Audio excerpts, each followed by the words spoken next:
Imagine living your life after 50 and feeling energized and excited about your future. Welcome to the Women in the Middle podcast, the podcast for women who are ready to figure out what they want and create the life they deserve. Here's your host and master certified life coach, Susie Rosenstein. Hey there, welcome back to the podcast Women in the Middle. I'm your host, Susie Rosenstein, your master certified coach and midlife mentor, and I am so glad to be here with you again for this week's ENCORE episode, Getting Unstuck in Midlife Insights from Women in the Middle. And this is a special episode too, because these three amazing women are either currently in the Women in the Middle Academy or are alumni. I have had the pleasure of being their midlife coach for varying amounts of time, and they all had something huge in common. They were stuck. So you know that is kind of normal when you're in midlife. It is very common to go through this experience of not being clear about what you want going forward, or being in a funk, or being off. And that is what was going on with all of them. So it's always so interesting and fascinating, and just makes you feel better to know that this experience that you are having or had is not unique. It really isn't. Of course, there are parts of it that are unique to you, but overall, if you're stuck in the muck, there are many of us that are there with you or have been there before. So just quick before we dive in, I know that in midlife, it is easy to get stuck, like I just said, stuck and confused about your priorities and what the heck you really want to do with your valuable time on the planet. It is no small thing, and like I was saying, you are not alone when it comes to getting clear about what you want, what your passion is, what you want to make sure that you don't have regrets about. So I came up with something new, something very helpful, and it's called the Get Unstuck Midlife Clarity Fast and Easy Masterclass. So here's the thing. Life is too short to waste time feeling stuck in midlife, and if you don't do something about spinning your wheels in confusion, nobody will. So now you can do this. You can take this fun online midlife masterclass and get clear about what you want in your next chapter without spin, confusion, and overwhelm. Get this, in less than an hour. Yes. Then you can get on to the good stuff. More happiness and fulfillment. In the final analysis, that's what we're talking about. So you can grab this masterclass and get unstuck about your priorities fast and easy on your own time in the comfort of your own home, and without even being live on screen. And sometimes that's a relief, right? If you want to sit there in your pajamas, you can. You've got nothing to lose and clarity to gain, my friend. So head over to www.midliferoadmap.com and download Get Unstuck Midlife Clarity Fast and Easy and get started. Now let's dive in. So as I was saying, here is the thing. Being stuck isn't the same for everyone. I hear it typically described as this. Well, I don't know what I want, and I don't know how to get there, and it's really weird. Or maybe like this. Well, I feel kind of off, or I feel blah, or I just feel stagnant these days. When it happened to me, I just no longer felt content.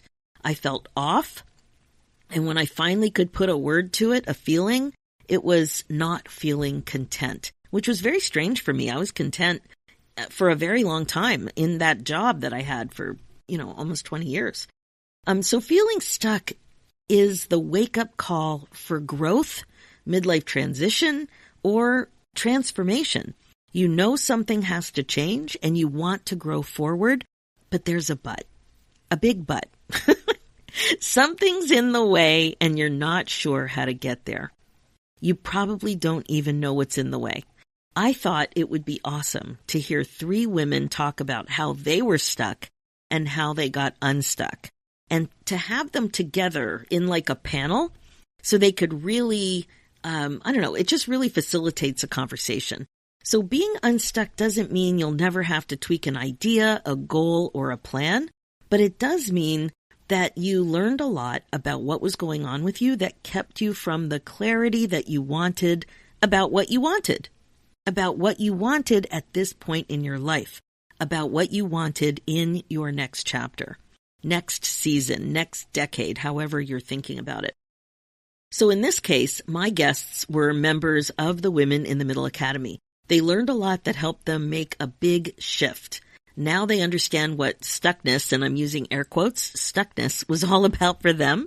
And then they applied what they learned to move themselves forward. And they'll talk about this too. I think you can tell from the way I'm talking about this phase of life, I like to call busting through feeling stuck as growing forward. And with this important midlife-related self-development, we're usually talking about how to be more intentional about your life, how to stop just doing and think about what you're doing, how you're doing it, and if it's in alignment with your priorities. Being unstuck and excited about moving forward with your plans on purpose in a way that feels really good with who you are and who you want to be at this phase of life is gold. It's gold. It's intentional and fun and what you're probably craving. The thing is, you also get to enjoy the byproduct of all of that intention, and that, my friend, is more happiness and fulfillment. You're going to love meeting my guests in this Encore episode, so let's get to the good stuff. Let's meet them.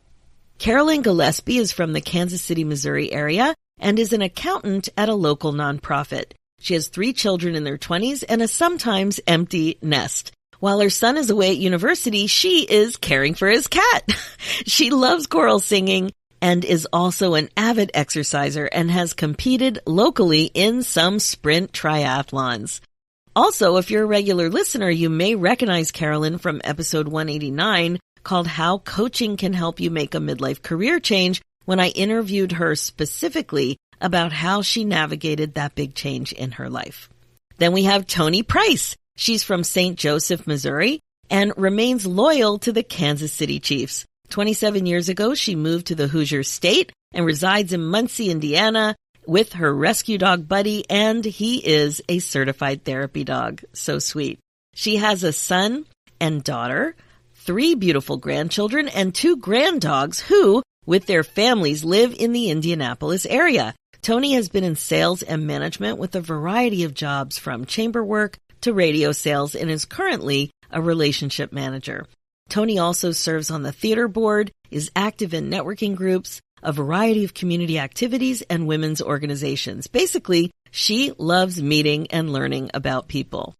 Then we have Crystal. Crystal Soditis lives in Chicago, Illinois with her school-age children, husband, father, and a 90-pound Bernie Doodle. You know how I love a big dog. She's a pediatrician by training, but now works as a healthcare executive from a local health plan. In 2019, Crystal was certified as a life and weight coach through the Life Coach School, which is where she learned of my work. She became a coach to enhance her leadership style and credits this work for her last 2 promotions. 2 promotions and a job switch in under 2 years. She loves coaching other leaders, especially twice exceptional physicians. Crystal loves to cook, take care of her family, and is an avid fan of cruising.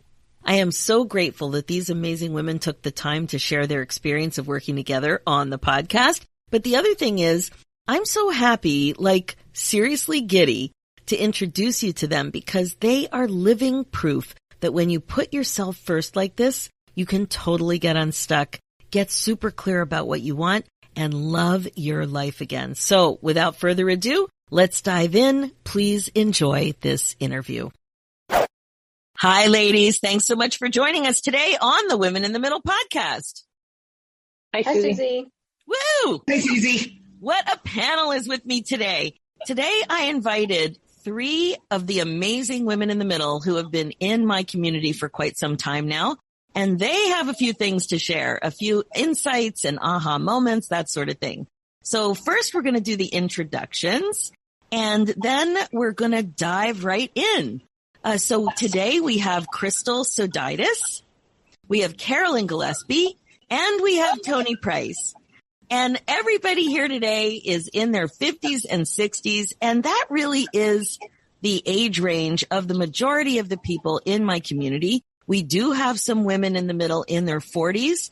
Most of them are pushing 50, and many of them turn 50 while we're working together. And it's just super fun to plan that together and to make it more intentional. And then, of course, to celebrate. So like I said, I was really excited to have you all on the show today because I want you to share some of your insights, your aha moments, and your key takeaways from the coaching and the curriculum that you've been working with and working with me on in the coaching community, which, like I said, now is the Women in the Middle Academy.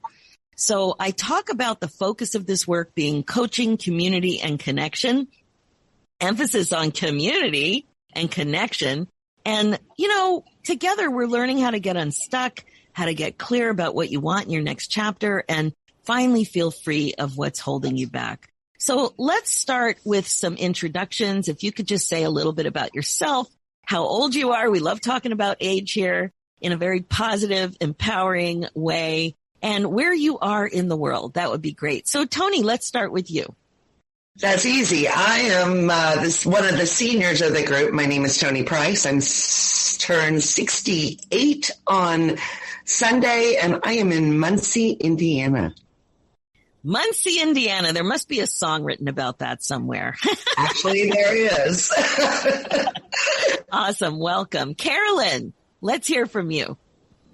Hi, I'm Carolyn Gillespie, and I am 51. I did turn 50 while I was in the group. Also, I am from Kansas City, Missouri. The Midwest is representing strong today. Welcome. So glad you're here. Did I get that right? Are you both from the Midwest? Yeah. It is technically the Midwest, right? Indiana is the Midwest, although some of us here in Missouri would dispute that. And Carolyn, I too am, and we have in common that we're both from Missouri. And I wonder if my third panel guest is also technically from the Midwest. Crystal, let's hear from you. Yeah, hi, I am Crystal Sodaitis. I am 52 years old, and I am not from the Midwest. I live in Chicago, but I grew up on the East Coast on Long Island. There we go. And is Chicago technically considered the Midwest? Yes. Yes, Chicago is the Midwest. You know what? I have to say that's the part of the United States that I have the least familiarity with. I've visited I just don't really understand that part of the world so much, but now I have all these new friends to visit. There you go. Come on down. Come on anytime. I think I might once traveling becomes a little more comfortable again, for sure. All right. Thank you so much. So let's start by talking, and we'll do like a round table sort of thing. But of course, if you feel like you want to add to something that somebody else says, please feel free to do so. So let's go back to when you weren't feeling exactly the way you wanted to feel and you started to notice that something was off. Can you talk a little bit about that? What was missing back then? And then what were you looking for when you were looking to join something? What was that experience like for you? Carolyn, do you want to start? Sure. I'll start. When I started noticing something was off, I was kind of unhappy in my job, and I was kind of not sure what I wanted to do next, but I knew I needed a change. But I was afraid I was too old. I thought I was almost dead and no one would want to hire me and I didn't even know what I was good at and what I could do. What was the other question, Susie? Well, I just want to pause there for a second on almost dead. What did you notice yourself thinking when you were feeling like that? I felt defeated, that I was washed up. I'm done. And that's not a good feeling at all. No, you weren't happy when we first met. That's for sure.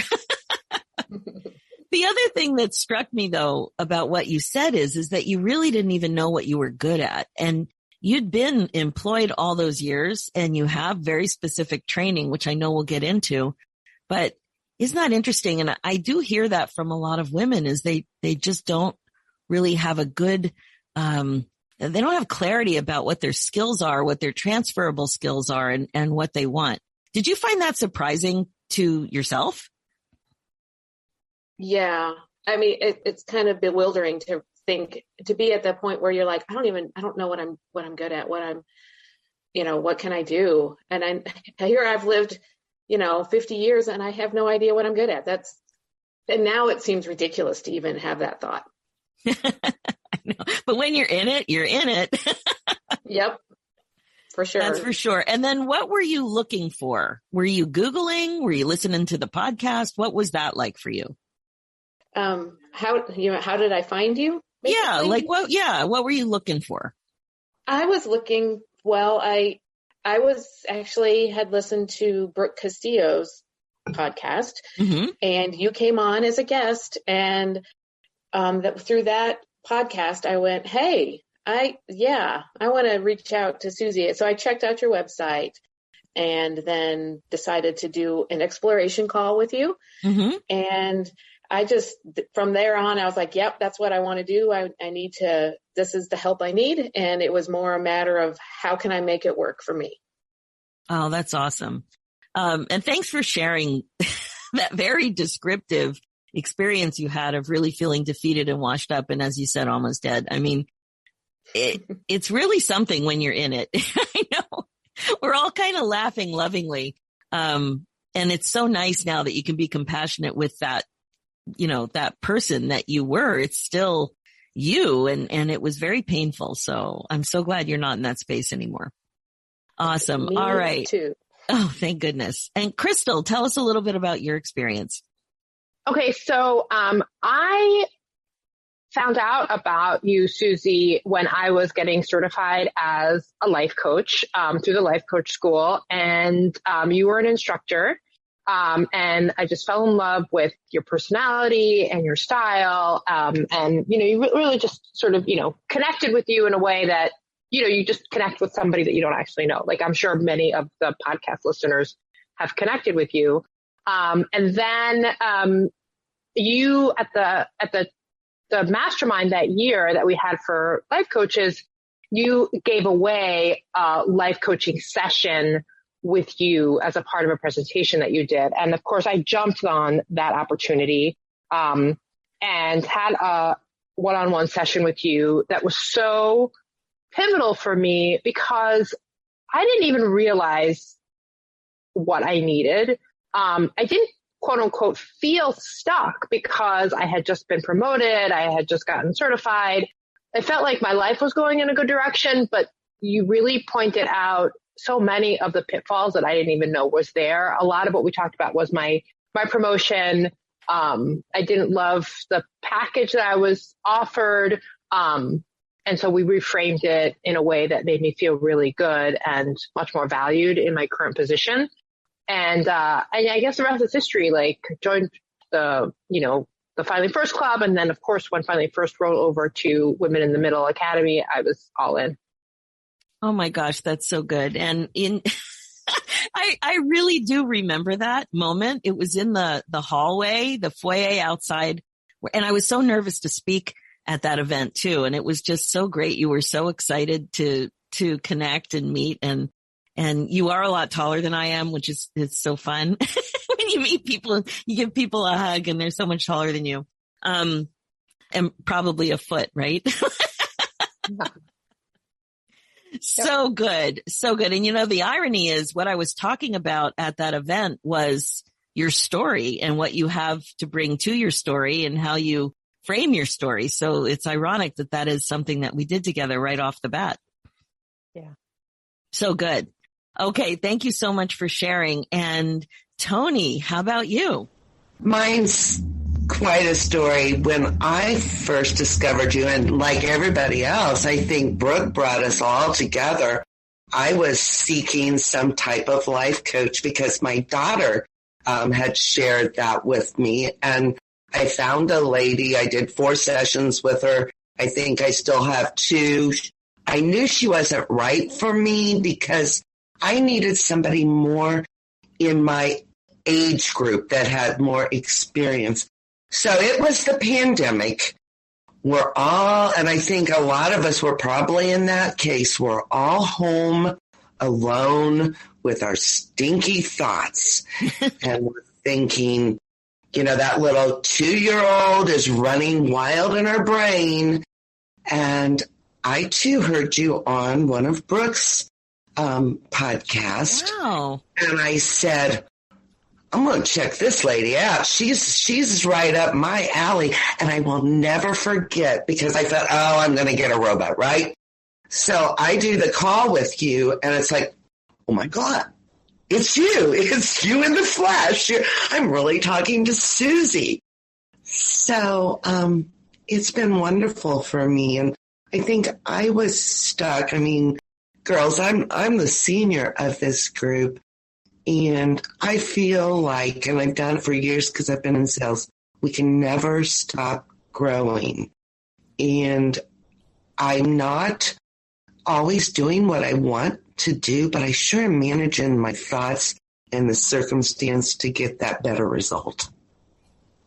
That's awesome. Do you remember how you felt, Tony, when you were stuck? I felt like I was in a real spin, like we all are. I think there are things that I feel a little stuck about still, but I can manage it now. Do you know what I mean? I can get better results. I can control my thoughts. I can adjust my feelings.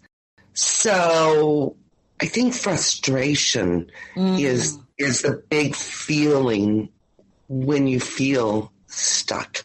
But I'm so unstuck now, like I said, because even if it's not what I want, I know how to manage it. Yes. And I think that is making me have a little flashback now, too, about how I felt when I was stuck for 5 years. Like I was really, really in that hole. And I just remember being so confused as to why I didn't know how to unstick myself. Like I had never been so lost with what to do, which was very strange to me because I pride myself in being a problem solver and a doer. And I was just so confused, and that it was very frustrating to feel that way and not really have the tools or the path to move forward with some level of confidence. It was a very weird time for me too. So yeah, so it's not pleasant to be stuck. And when you're really in it, it's so hard to imagine that you can unstick yourself. It's really bizarre. All right. So I want to really kind of understand what the first or one of the early big insights for you was.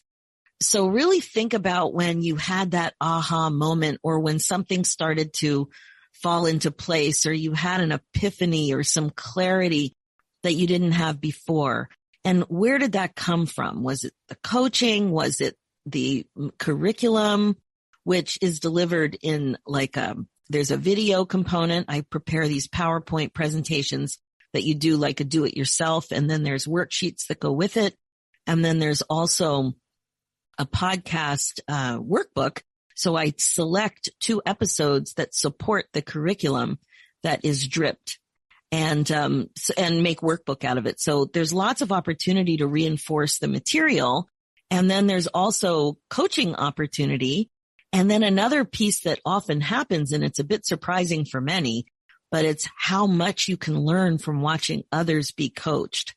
Because we really are in a like-minded, similar community, because midlife is what brings us together. We're at an age and stage of life that is different, and we are wanting to grow. And so it's unbelievable how similar our problems are, even though they're different. So when there's coaching, it's very easy to learn from other people. So I'm just wondering if you could, I can't wait to hear what you have to say, but just reflect a little bit on some of those early ahas and where they came from. So Tony, do you want to start? Understanding that when I looked at things as a circumstance, when I go, this is a circumstance, this is an object that cannot be changed, cannot be moved, and that has been my go-to every single time. I just go right to it. Or I work it backwards and I look at the results and I go, well, wait a minute, there's something I'm doing here that I need to change to get a better result. And I've got to say the group coaching, because I'll listen to the group coaching and I'll go, well, I never thought about it that way. But one of the things about the group that I've got to say, because I see two other lovely ladies on here that I just admire so, I feel like such a sense of community with women in the middle. And I can message these girls. We have each other's backs. We think about each other. And it's a true community of like-minded women that are working hard under your direction and your leadership and giving us the tools. So that's my thoughts on the Academy. Oh, Tony, thank you so much for sharing that.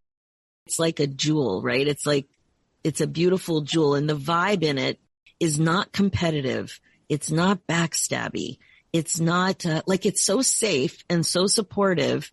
And there is a genuine affection that we have for each other. Now, not everybody participates to the same level. And, that's a beautiful thing too, because if you don't feel as comfortable putting yourself out there, you can read quietly and participate in writing.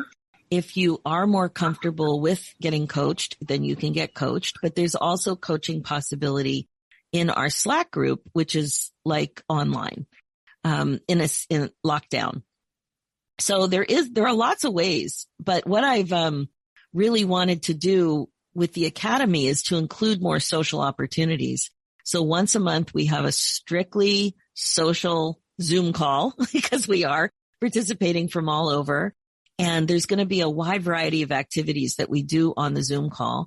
And then also there's this mindful doodling workshop that happens every other month. And sometimes, we're very quiet and focused, but sometimes it's just another way to access personality and connection. And then, of course, there's the coaching opportunities. So I'm really, I love that you mentioned the community, and it was everything I hoped for, because I've been in many communities myself, and you don't get the same vibe from all of them. And I do get private messages where people are concerned about the community being cliquey or competitive. And it's not like that at all. And it never has been. So I'm always thinking that maybe a lot of women that do find the Academy have found me through podcasts, through my podcast, or like you said, through the Life Coach School podcast, which is an amazing support. And I think, I think if you didn't connect with my personality, which is a little silly, lots of laughing, but upbeat, but still dealing gently and compassionately with very serious issues, I don't know that you would continue to be a listener. Like, you do have to connect with me, and then the group is an extension of that. And then the other thing you mentioned, Tony, which is so important, differentiating what is factual in your life versus your interpretation of those facts is such a foundational piece of the thoughtfulness, the mindfulness, the thought work, the watching your thoughts skill that we learn, even though it seems so basic. And when you're listening right now, you're listening to it, you're like, oh, come on, that's not even that complex, separating a fact from a thought about a fact. But when it's your own shenanigans and drama, it's very complicated. It all feels like facts.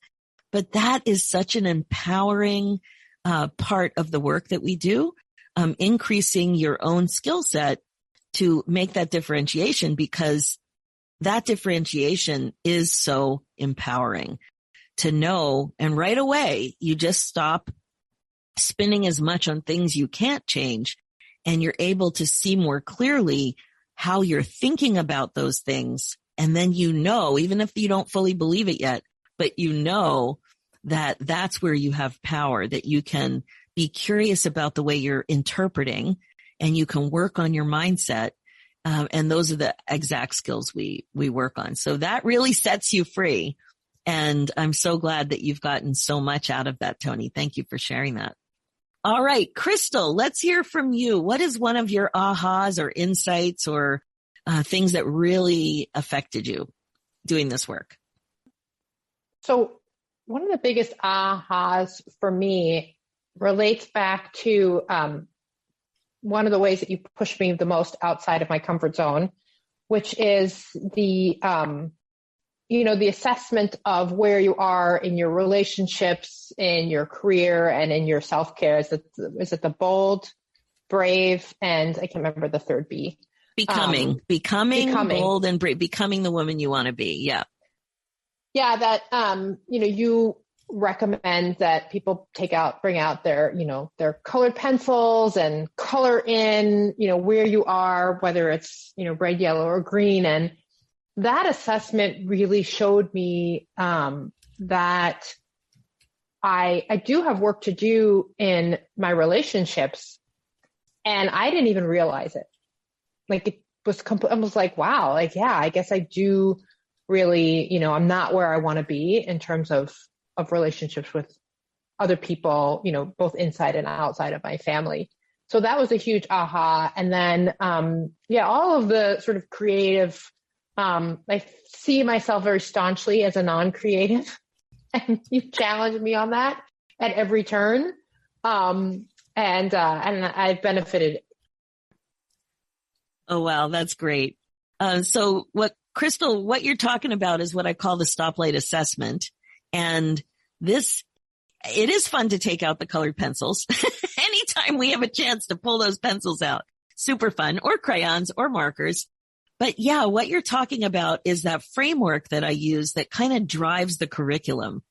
And it's becoming bold and brave is how I've articulated it in that assessment. So becoming the woman you want to be, which is self-care and everything related to self-care, and relationships, becoming more intentional about relationships and the way you make a formal contribution in the world, career or volunteerism, but the way that when you put on your working girl hat, the way you feel professional. And so what you're talking about is that intentional relationship piece, which I have divided into more narrow aspects. And that is definitely something that so many women our age have not been exceptionally intentional about for a variety of reasons. But it comes up a lot in midlife when you think about your partner, your kids, your parents, your siblings, and then also your friends and the way you connect in the community, all those kinds of things. But the question is, how can you become more intentional about your relationships? Many of us don't even think about it because we haven't identified that it's not where we want it to be. We haven't even thought about it that way. So that's amazing that it made such an impact. And using the pencils, when you see a big giant chunk of red, that's like, ooh, I guess I stopped working on that area. And then you have a choice as to how much you want to proceed. So that is part of the curriculum, and it is it's very well received. I get a lot of feedback on that. It's very illuminating. I think also because the coloring, just like the mindful doodling work, it takes you out of your head, and it's another way to access insight. Like you're more relaxed when you're working on with that side of your brain and with the pencils and pens, and then you can look at something and get some insight too. So that's awesome. Thank you. I love increasing the creativity on people who don't think they're creative at all. There's so many ways to be creative. Okay, Carolyn, let's hear from you. How, what is one of the early insights that you had? That's a good question because there's so many. But I think one of the things was I knew I needed to identify my emotions. I think that, that to me, the feelings were the first thing that I noticed. And then I'm like, why am I feeling this way? So I feel like I kind of start in the middle of the thought model a lot of times. And then I have to work and figure out what my thought is that's causing this feeling, based on my reaction to whatever my circumstance is. And one of the first things that I noticed was fear, that I felt a lot of fear about the future and about what I was going to do with my life and what I wanted to be when I grew up. I use that phrase a lot. I didn't know what I wanted to be when I grew up. and here I am 50 years old, not knowing what I want to be. So there was a lot of fear. And through working with you and with the group, I kind of started to realize that I had a lot of fear about not being good, about starting something new and not being an expert at it already. And when you think about it, okay, that makes no sense. But I really, there's so many things that I have done my whole life that I'm pretty good at. And when I pick up something new, I tend to think I should be at expert level or good, and pretty good level. And I'm not. Why would I be? And then to recognize that it's okay. That's the thing. It's okay to not be good at something that you're just starting. And to give yourself grace to accept that is hard. It is something through working with you, I ended up getting a new job in an area that I hadn't had full-time employment in. And it was just wonderful and amazing. And I'm glad, but I've been in this job for a little over a year, and my learning curve is vertical. It's not a curve. It's just straight up. And it's been really good, but there are times I'm still fighting that demon of why am I not good, or why am I not as good as I want to be, or why am I not in that place? And the thought work helps me catch it. I think that's it. You catch yourself doing these things. So you might spin still, just not as long, and you catch yourself. And to me, that's really important, that, it's not like, it's all unicorns and rainbows right now. It's not always that, but you know how to deal with it, and and sometimes it's like, you're right where you need to be. And I think that's was a very much an aha moment. It's like, it's okay that you're not an expert. That's okay. You're right where you need to be. You're in the process. Wow, that is so good. I'm so glad you mentioned fear. So many of us feel fear, and that was the emotion that also surprised me when I was in my stuckness. It never occurred to me that I was fearful. I didn't think of myself as a fearful person. I actually thought of myself as courageous and brave. So to be faced with that feeling that I was having trouble recognizing, I was floored, but I was scared to death.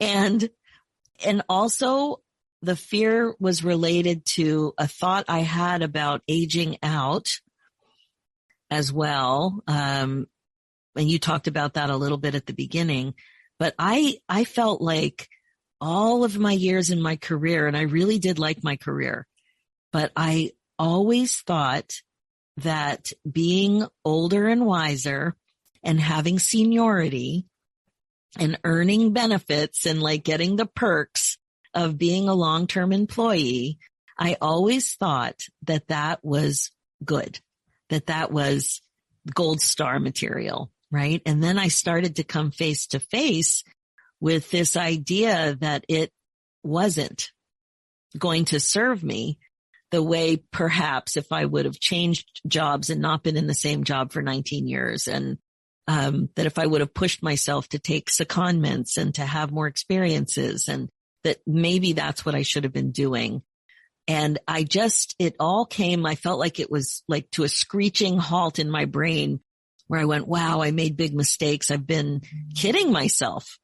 I really thought I was kidding myself. So I was extremely fearful too. And then the other thought that you shared about being a beginner, exactly.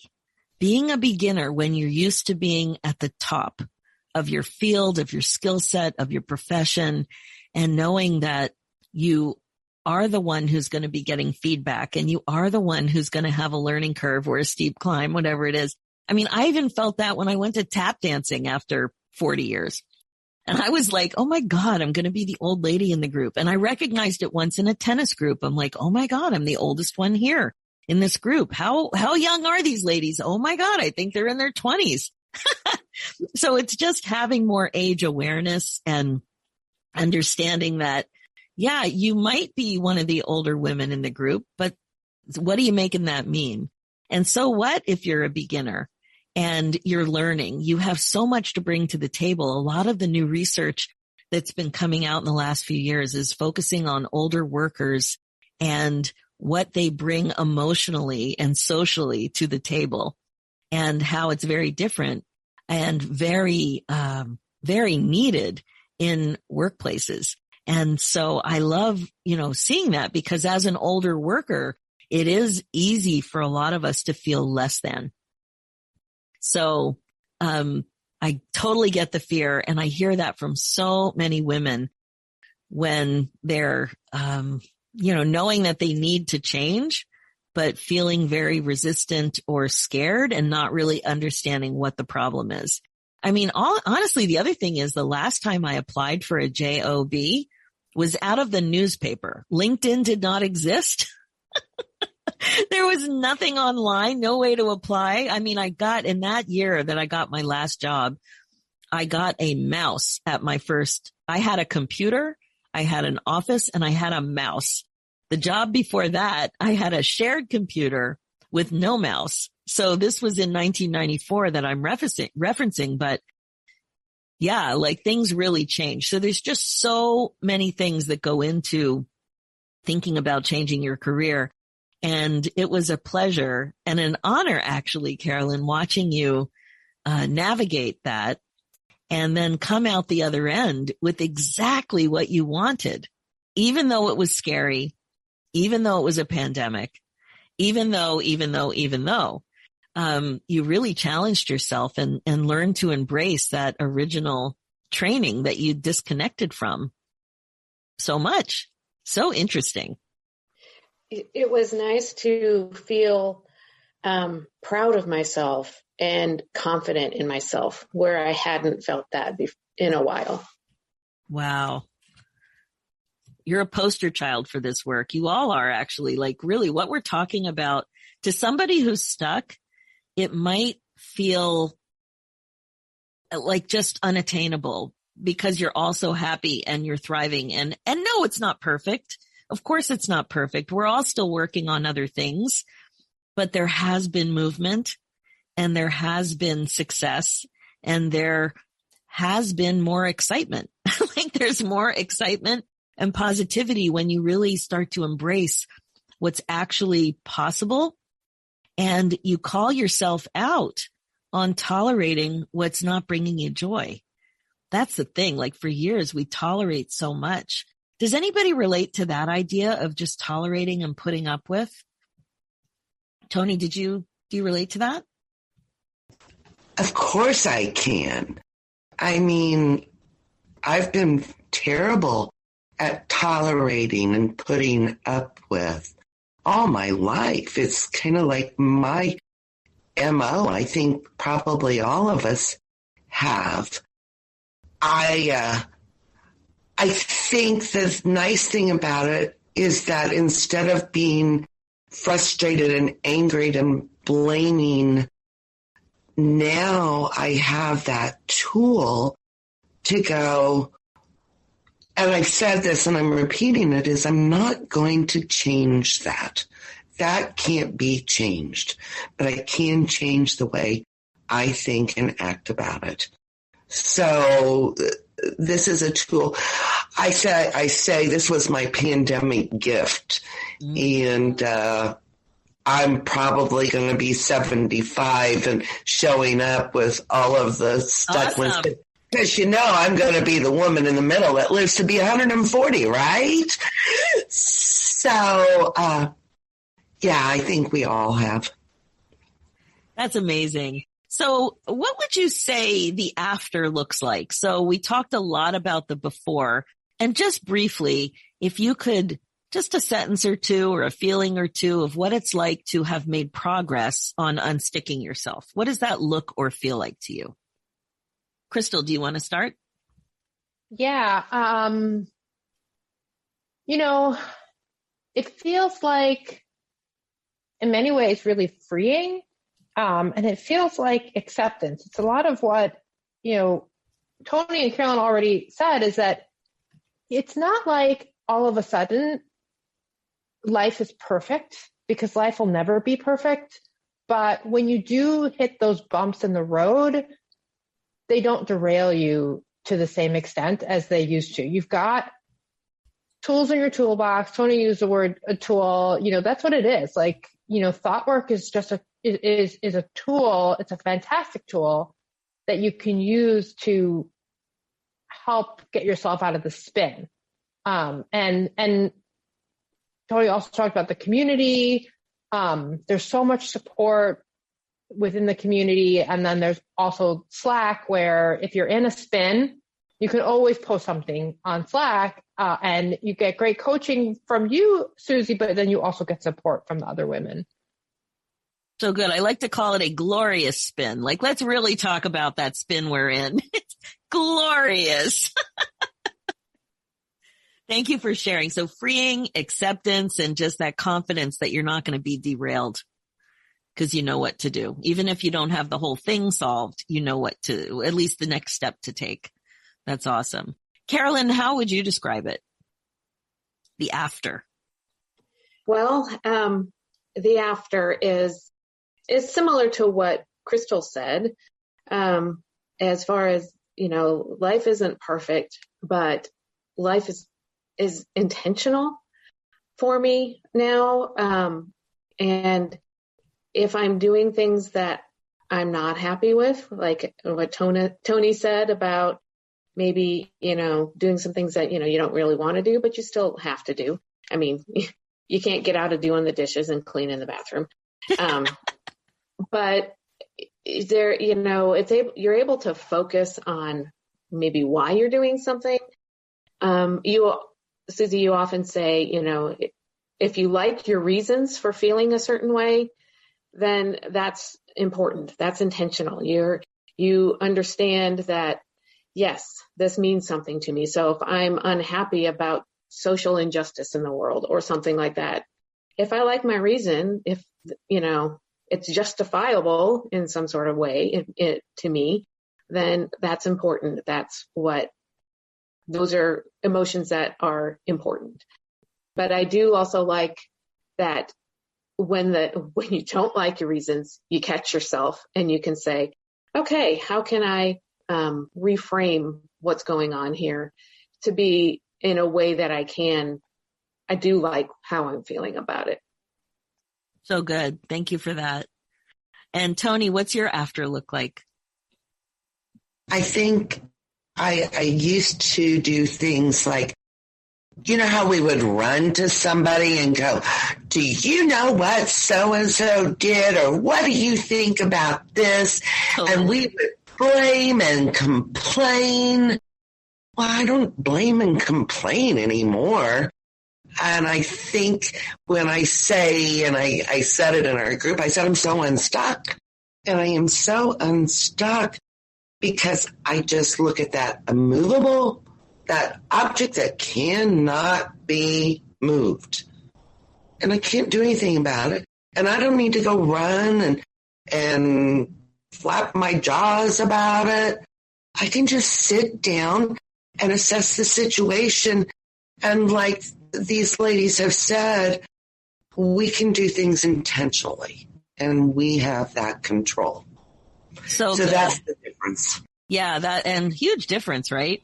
And I would say for me, having done this work before I met y'all and with y'all, I feel right now such a responsibility to amplify my life. And that word amplification, I really take seriously. So I like to amplify joy, to amplify happiness, to kind of sniff out an opportunity and pump it up. And I'm much more aware of doing that now, not just waiting, not just receiving or responding, but to take action and amplify. And I've done that. I've done it and I want to do more of it. And it's much more top of mind now. And that's intentional. Okay. So closing thought, very brief. If you could tell if your future self had an opportunity to tell you something now that you're on the other side of stuckness, but you know there's more possibility in your life. One sentence, what would that future self of yours say to you now at this age and stage? Tony, what would she say? My future self would say, why did you not do this sooner? Exactly. I mean, come on, girl. Why? I wish you would have been a calmer, less knee-jerk person sooner. So good. Okay. So if you're not even 50, do it. No, exactly. Crystal, what would she say to you? My future self would say, you are living your best life and you have Susie to thank for it. Oh my gosh, Crystal, thank you. And I can't even tell you all how grateful I am for your participation and commitment. That's for sure. You're a doll. Okay, Carolyn, what would she say to you? Well, she would say, you're not almost dead and you still have a lot of living to do and a lot of learning to do. So get in gear, get to work with Susie and get into the women in the middle, because that's where you need to be. And it's such a supportive community. And if you're, for me, I've always been looking for a tribe, and I think I found it. I know I did. Oh my gosh, that's amazing. Ladies, thank you so much for spending this time with me on the podcast. Your growth and commitment to yourself is unbelievable. I couldn't be more happy for you, and I couldn't be more proud to be just a little part to have helped you grow this way. So thank you so much. I can't wait to see what else that you do. Thanks, Susie. Talk to you soon. Okay, that's it for this episode. So great to hear from them, wasn't it? Like I said before, I am so grateful that Crystal, Carolyn, and Tony came on to share their powerful experiences and insights, because it helps make it so obvious that you're not alone and that you can do this. When you're stuck, like you may be right now, it can feel so overwhelming and confusing. You may be more confused than ever before about what to do, where to go, how to move forward, that kind of stuff.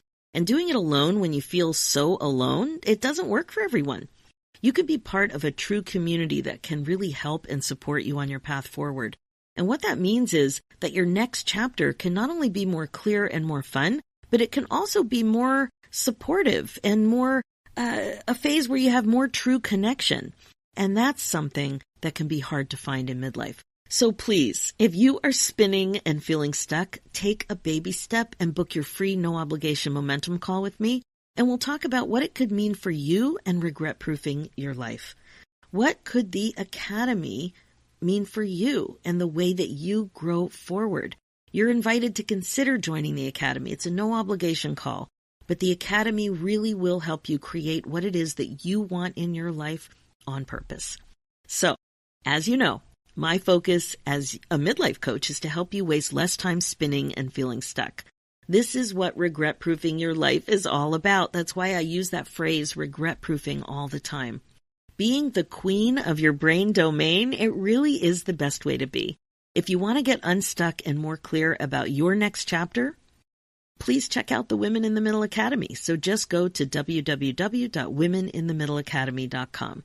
And finally, for show notes and links, head over to susierosenstein.com and click the podcast tab and look for episode 364. You'll also see links there for the new show, Women in the Middle Entrepreneurs. Thanks so much for listening. It's time for you to put yourself first, one thought at a time. I'm Susie Rosenstein, and I'll talk to you next week.